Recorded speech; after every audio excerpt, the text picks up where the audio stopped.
நம்பிக்கை நம்பிக்கை நம்பிக்கை நம்பிக்கை இல்லாமல் நாளை இல்லை.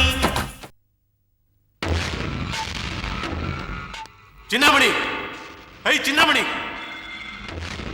யாரு யாருப்பா நீ?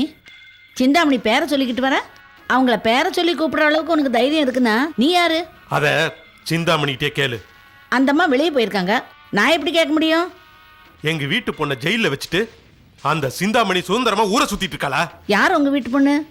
உன்ன மாதிரி தைரியமான ஆளுகிட்ட சிந்தாமணி மோத மாட்டாளே.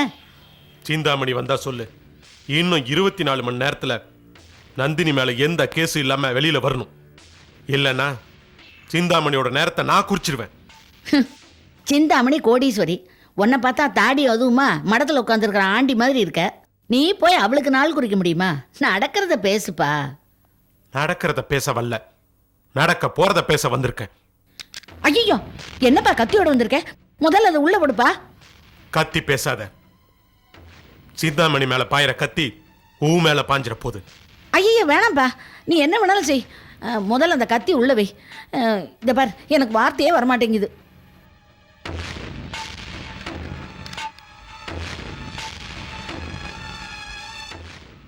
உன்னை நான் எங்கேயோ பார்த்த மாதிரி இருக்க. தாடி இல்லாமல் இந்த முகத்தை அடிக்கடி பார்த்த மாதிரி தோணுதே. ஓ, நீ அந்த திருப்பதி சாமி கிட்ட மேனேஜரா இருந்த இல்ல? ஆமா. இப்ப புரியுது. உனக்கும் அந்த திருப்பதி சாமி பொண்டாட்டி விசாலட்சுமி ஏதோ வேண்டாப்பா. சிந்தாமணி தான் அந்த கதையெல்லாம் கட்டி விட்டுருக்கா. அவ என்ன வேணாலும் செய்வா. ஆமா, உனக்கு இப்படி இந்த கதையெல்லாம் தெரியும்? நானும் உங்க ஊர் தான். உங்க ஊர் ஆஸ்பத்திரியில ஆயாவா இருந்தேன். இங்க எப்படி வந்த? ஆஸ்பத்திரி வேலையை விட்டுட்டு சிந்தாமணி கிட்ட வேலைக்கு சேர்ந்துட்டேன். சரி, சிந்தாமணி வந்தானா நந்தினி உடனே வெளியில கொண்டு வரணும்னு சொல்லு. இதை பாருப்பா, நான் சொல்றேனே தப்பா நினைக்காத. சிந்தாமணிகிட்ட வாய் வார்த்தை எல்லாம் எடுபடாது. இப்ப என்ன சொல்ற? அவ உங்க வீட்டு பொண்ணை ஜெயில வச்சிருக்கா. நீ அவங்க வீட்டு பொண்ணை கடத்தி எங்கேயாவது அடைச்சு வையே. நீ சிந்தாமணி கிட்ட வேலை செய்றியா இல்ல நீ அவளுக்கு எதிரியா? சிந்தாமணியை ஜெயிக்கிறதுக்கு ஒரே வழி அவ வழியிலே போறதுதான். அதுக்கு தான் சொன்னேன், அவ பொண்ணை கடத்தி வச்சுட்டு உன் பொண்ணை விட்டுற சொன்னா விட்டுடுறா.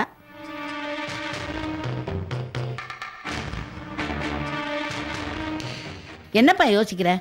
யோசிக்கிறதுக்கெல்லாம் டைம் கிடையாது. இந்த மாதிரி விஷயத்துலலாம் ரொம்ப நேரம் யோசிக்கவும் கூடாது. உடனே செயல்பட்டாதான் காரியம் நடக்கும். சிந்தாமணி பொண்ணை கடத்துறதுக்கு நான் உனக்கு ஹெல்ப் பண்றேன். என்ன?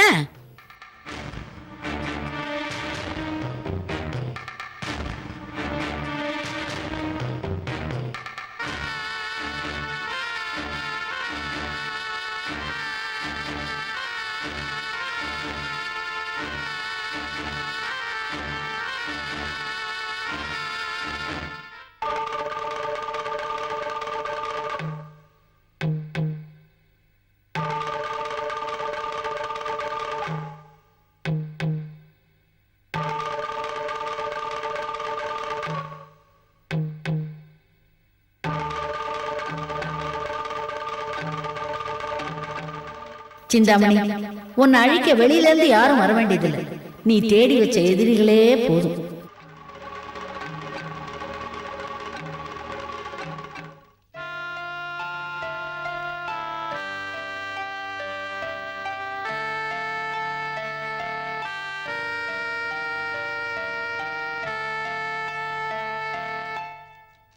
அண்ணம்மா, வாங்க சிந்தாமணிமா, உட்காருங்க. என்னம்மா பிள்ளைங்க கைமா வந்திருக்கீங்க? பிள்ளையத்தான் ஆஸ்பத்திரியிலேருந்து டிஸ்சார்ஜ் பண்ணியாச்சே, வீட்டுக்கு கூட்டிட்டு போக வேண்டியதானே? அங்க போக முடியாது அண்ணம்மா. ஏன்? அண்ணம்மா, உனக்கு தான் எங்க அக்காவை பத்தி தெரியுமே. கொஞ்ச நாளாவே விசாலத்துக்கு மனநிலை சரியில்லை. அது இப்ப ரொம்ப அதிகமாயிடுச்சு. பிள்ளைய அவ கையில கொடுக்கவே பயமா இருக்கு. அன்னைக்கு ஒரு நாள் பொம்மையோட கை வேற கால் வேறன்னு பிச்சு போட்டுட்டா. அதே கதி இந்த பிள்ளைக்கும் ஏற்பட்டா? சரி, அதுக்காக பெத்த தாய்கிட்ட இருந்து பிள்ளைய மறைச்சு வைக்க முடியுமா? மறைச்சு வச்சுதான் ஆகணும், வேற வழி இல்லை. இந்த பிள்ளையோட உயிரை காப்பாத்தணும்னா இதை பண்ணிதான் ஆகணும். கொஞ்ச நாளைக்கு இவனை நீதான் பாத்துக்கணும். நானா? நான் எப்படி? இவனை நீ ஒண்ணு சும்மா பாத்துக்க வேண்டாம். இவனை புடி. இந்த பணத்தை வச்சுக்கோ. உனக்கு அப்புறமா நிறைய பணம் தரேன். சரிம்மா, பிள்ளைய நான் பாத்துக்கிறேன். நீங்களும் அடிக்கடி வந்து பாத்துக்குங்கம்மா. கூடி சீக்கிரம் இவனை நானே உங்ககிட்ட இருந்து வாங்கிட்டு போறேன். சரிம்மா.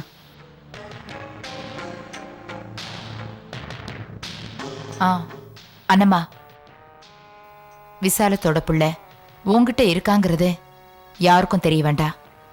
எல்லாம் காரணமா தான் சொல்றேன். சரிம்மா. ம்.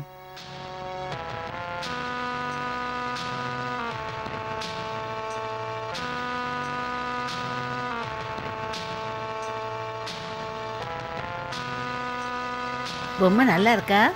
இன்னும் நிறைய பொம்மை வாங்கி தரேன். என்ன?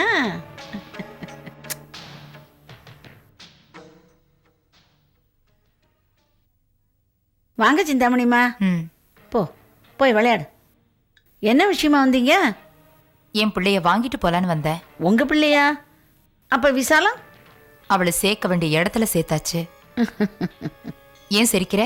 இல்ல, விசாலத்தை சேர்க்க வேண்டிய இடத்துல சேர்த்துட்ட, சொத்து சேர வேண்டிய இடத்துல சேர்ந்துடுச்சின்னு சொல்லு. என்ன சொல்ற? இத பார், எனக்கு எல்லாம் தெரியும் சிந்தாமணி. விசாலம் பைத்தியம் இல்ல, உன்னால பைத்தியம் ஆக்கப்பட்டவ. அதுக்கு என்ன இப்போ? இது பார், இந்த பிள்ளைய 6 மாசம் நானும் வளர்த்துருக்கேன். எனக்கும் அதுல ஒரு பங்கு வேணும். இந்த பிள்ளைக்கு 18 வயசு ஆகும்போதுதான் எனக்கே சொத்து வரும். அந்த பிள்ளை பெத்தவர் அப்படி எழுதிட்டு போயிட்டாரு. அதுக்காக நான் அவ்வளவு நாள் காத்திருக்க முடியுமா? 18 வருஷம் தானே, கண்ணை மூடி கண்ணை திறக்கிறதுக்குள்ள வந்துடும். அதுக்குள்ள நான் கண்ணை மூடிட்டா? இப்பவே எனக்கு சேர வேண்டியதை செட்டில் பண்ணிடு. இல்லைன்னா இது விசாலம் பிள்ளைதானே நான் ஊருக்குள்ள எல்லார்கிட்டையும் சொல்லிடுவேன். அண்ணம்மா, உன்னை விட்டுட்டு நான் எங்க போயிட போறேன்? ம், நாளைக்கு நீ வீட்டுக்கு வா, 10,000 ரூபாய் பணம் தரேன், செலவுக்கு வச்சுக்கோ. என் கைக்கு சொத்து வந்ததும் உன்னை பெரிய லெவலுக்கு ஆக்கிடுறேன். இப்போ என் பிள்ளைய கூட்டிட்டு போறேன். என்னைக்கு இருந்தாலும் நீ எங்க இருந்தாலும் நான் வருவேன். என் பங்கை கொடுத்துடணும். ஏதாவது வம்பு பண்ண இந்த அண்ணம்மா யாருன்னு தெரிஞ்சுக்குவேன். 6 மாசம் பிள்ளைய வச்சிருந்ததுக்கே என்ன பிளாக்மெயில் பண்றியா? என்னை பத்தி உனக்கு தெரியாத அண்ணம்மா, நான் யாருன்னு காட்டுறேன். சரி அண்ணம்மா, நீ செஞ்ச உதவியே நான் என்னைக்கு மறக்க மாட்டேன். அப்ப பையனை கூட்டிட்டு போறேன். வரேன். ம்.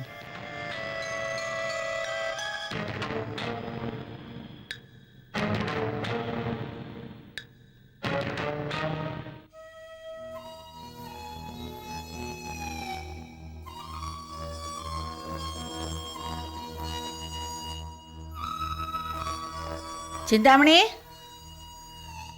சிந்தாமணி, சிந்தாமணி.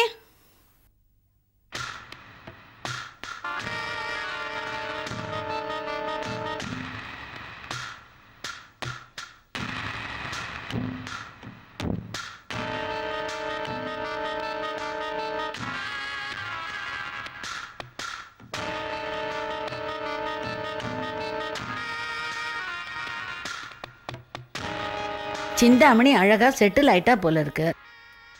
ஒன்றும் தெரியாத கிராமத்துலேருந்து வந்தவ எவ்வளோ பெரிய நாடகம் ஆடி இப்போ இவ்வளோ பெரிய பங்களாவுக்கு சொந்தக்காரியா இருக்காள.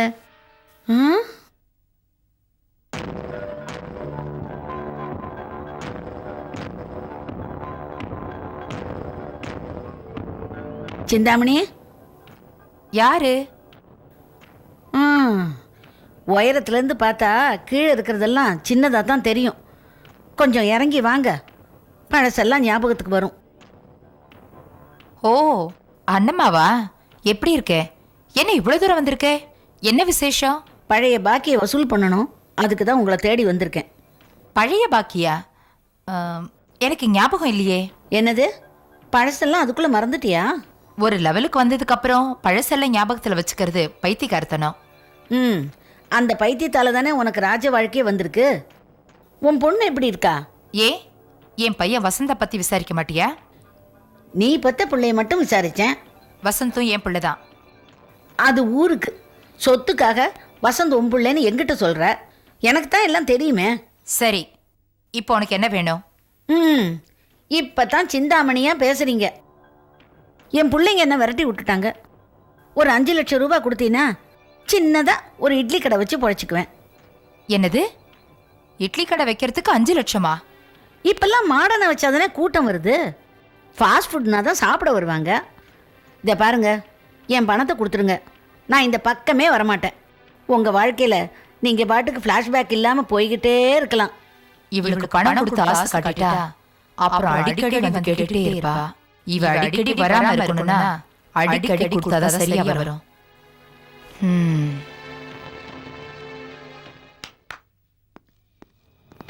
இவங்கெல்லாம் எதுக்கு வந்திருக்காங்க? நீ என்னமோ கேட்டியே, அத கொடுக்க வந்திருக்காங்க. விடுங்கடா, விடுங்கடா டேய், விடுங்க, விட சொல்லுங்கம்மா. அம்மா, விட சொல்லுங்கம்மா.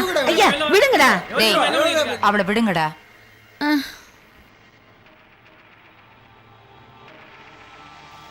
சரி, இப்போ உனக்கு என்ன வேணும்? எனக்கு ஒன்றும் வேண்டாம்மா, நான் எதுவுமே கேட்கலையே. இனிமே எனக்கு எதிராக ஏதாவது செயல்படுவியா? பூந்தோட்ட காவல்காரன் விஜயகாந்த் மாதிரி வயசான காலத்தில் AK-47 துப்பாக்கியை தூக்கிக்கிட்டு உங்கள் எதிராக நிற்க முடியுமா? பேசாமல் உங்கள் கூடயே செட்டில் ஆகிடுறேன். 3 வேளை சோத்தை போட்டு உங்கள் பக்கத்துலேயே நீங்கள் வச்சுக்கோங்கம்மா, அது போதும். தேவைப்படும் போது சொல்கிறேன், அப்போ வந்தா போதும். அப்போ நான் போயிட்டு வரேம்மா.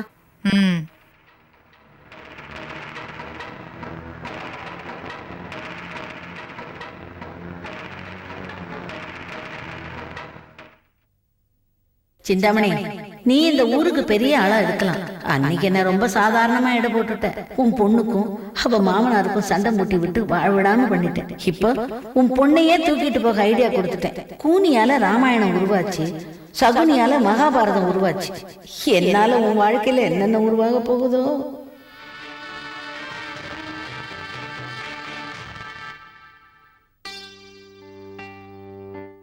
ஜெயந்தி, ஜெயந்தி. யாரு? ஓ, நீங்களா? வாங்கம்மா, உட்காருங்க.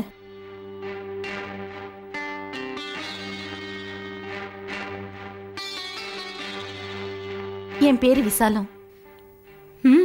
தெரியும். நந்தினி வீட்டில் பார்த்துருக்கேனே. நான் உன்கிட்ட கொஞ்சம் பேசணுமா? நந்தினி விஷயமாவா? என் புருஷன் என்ன ஆனாரு, இப்போ எங்க இருக்காரு, நான் புரியாத நிலைமையில இருக்கேன். இப்போ நந்தினியை வெளியே கொண்டு வரவோ இந்த பிரச்சனை இருந்து காப்பாத்தவோ என்னால முடியாது. நந்தினியை காப்பாத்திக்க அவளுக்கே தெரியுமா? அவ நீ நினைக்கிற மாதிரி சாதாரண பொண்ணு இல்லம்மா. அவளை ஜெயில இருந்து காப்பாத்தி வெளியே கொண்டு வர உதவணும்னு கேட்டு நான் இங்க வரல. நீ சிந்தாமணியோட மருமகன்னு நான் இப்பதான் தெரிஞ்சுக்கிட்டேன். அவ பேச்சு கேட்டுதானே நீ நந்தினி மேல போலீஸ்ல புகார் கொடுத்திருக்க, இல்ல? இல்ல, என் புருஷனை காணும்னு நானே தான் கம்ப்ளைண்ட் கொடுத்தேனே தவிர யாரும் தூண்டி விட்டு நான் இந்த காரியத்தை செய்யல. இப்ப என்ன, நீங்க என்ன மிரட்டுறதுக்காக வந்திருக்கீங்களா? உன்னை நந்தினி மேல புகார் கொடுன்னு யார் உன்னை தூண்டி விட்டாங்களோ அவங்களுக்கு தாமா இந்த மிரட்டுற வேலையெல்லாம் தெரியும். சிந்தாமணியால நந்தினி எவ்வளவு அவமானங்களெல்லாம் சுமந்திருக்கான்னு உனக்கு தெரியுமாம்மா? நீங்க சொல்றது எனக்கு புரியல. உன் புருஷன் வசந்தும் நந்தினியும் காதலிச்சதென்னமோ உண்மைதாம்மா. ஆனா சந்தர்ப்ப சூழ்நிலையால அவங்க 2 பேரும் வாழ்க்கையில ஒண்ணு சேர முடியாம போயிடுச்சு. வசந்தால நந்தினி கர்ப்பமாயிட்டா. இத தெரிஞ்சுக்கிட்ட சிந்தாமணி நந்தினி மேல வேசி பட்டம் கட்டி அவளை ஓட ஓட விரட்டி இருக்கா. அது மட்டும் இல்லம்மா, 15 நாள் அவ ஜெயிலுக்கு போக காரணமா இருந்திருக்கா. நந்தினிக்கு மாதிரி இந்த பழியெல்லாம் வேற எந்த பொண்ணுக்காவது வந்திருந்தா எந்த பொண்ணா இருந்தாலும் அதை தாங்கிக்கவே முடியாதுமா. அதுக்கு ஏன் புருஷன் எப்படி பொறுப்பாக முடியும்? சிந்தாமணி சொன்னதெல்லாம் அப்படியே உண்மைன்னு நம்பினாரே, அதுதாம்மா உன் புருஷன் செஞ்ச பெரிய தப்பு. சிந்தாமணி சாதாரண பொம்பளை இல்ல. அவ நினைச்சதை சாதிக்கணுங்கிறதுக்காக அவ எது வேணாலும் செய்வா. நிறுத்துங்க. என்ன இருந்தாலும் அவங்க என் மாமியார். என் முன்னாடி 3வது மனுஷன் அவங்கள பத்தி தப்பா பேசுறத என்னால ஒத்துக்க முடியாது. 3வது மனுஷியா? சிந்தாமணிய உனக்கு இப்பதாம்மா தெரியும். ஆனா அவ பிறந்ததுல இருந்தே அவளை எனக்கு நல்லா தெரியும். பிறந்ததுல இருந்தா? ஆமாம்மா, அவ வேற யாரும் இல்ல. அவ என் கூட பிறந்த தங்கச்சி. ஆமாம்மா, அவளால என் வாழ்க்கையே போச்சு. ஒரு பொண்ணு எதை இழக்க கூடாதோ அத அவ என்கிட்ட இருந்து பறிச்சிட்டா. என் புருஷனதாம்மா அவகிட்ட நான் பறி கொடுத்துட்டு நின்னேன். அது மட்டும் இல்லம்மா, 25 வருஷமா என்ன ஒரு பைத்தியக்காரியா மாத்தி மனநல காப்பகத்துல அடைச்சு வச்சிருந்தா. நந்தினி மட்டும் என்ன சரியான நேரத்துல அங்கிருந்து காப்பாத்தாம விட்டிருந்தா நான் பைத்தியமாவே அங்கேயே செத்து போயிருப்பேம்மா. பைத்தியக்காரியா மனநல காப்பகத்துல அடைச்சு வைக்கிற அளவுக்கு நீங்க என்னமா தப்பு செஞ்சீங்க? சிந்தாமணி மேல பரிதாபப்பட்டது ஒண்ணுதாம்மா நான் பண்ண தப்பு. என் தங்கச்சி அனாதை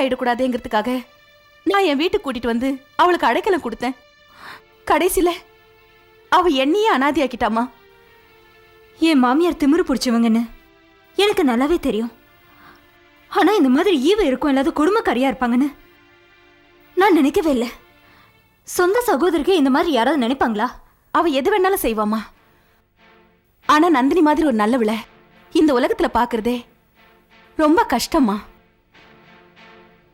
மத்தவங்க நல்லா இருக்கணும்னு நினைக்கிறத தவிர வேற எதுவுமே தெரியாதுமா நந்தினிக்கு.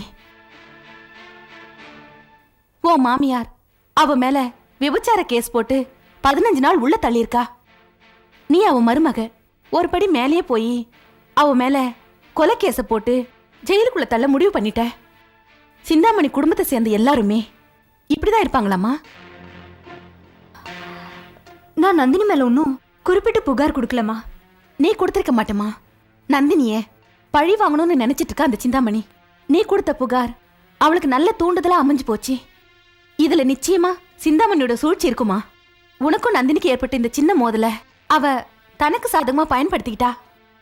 எனக்கு நந்தினி மேல தனிப்பட்ட பகை எதுவுமே கிடையாதுமா. நான் நந்தினி மேல இறக்கப்படுறேன். ஆனா என் புருஷனை படிப்படியா இறக்கி நிம்மதியை பறிச்சது நந்தினி தான். மனசளவுல அவ ரொம்ப பாதிக்கப்பட்டிருக்காமா. ஆனா உன் மேல அவளுக்கு ரொம்ப அன்பு அதிகம். உன்னை பத்தி நிறைய சொல்லியிருக்காமா. என் புருஷனை அழிக்கணும்னு நினைக்கிறவங்க என் மேல பாசம் வச்சு என்னமா பிரயோஜனம்? என்னை பொறுத்த வரைக்கும் என் புருஷனை எதிரியா நினைக்கிறவங்க எனக்கும் எதிரி தான்.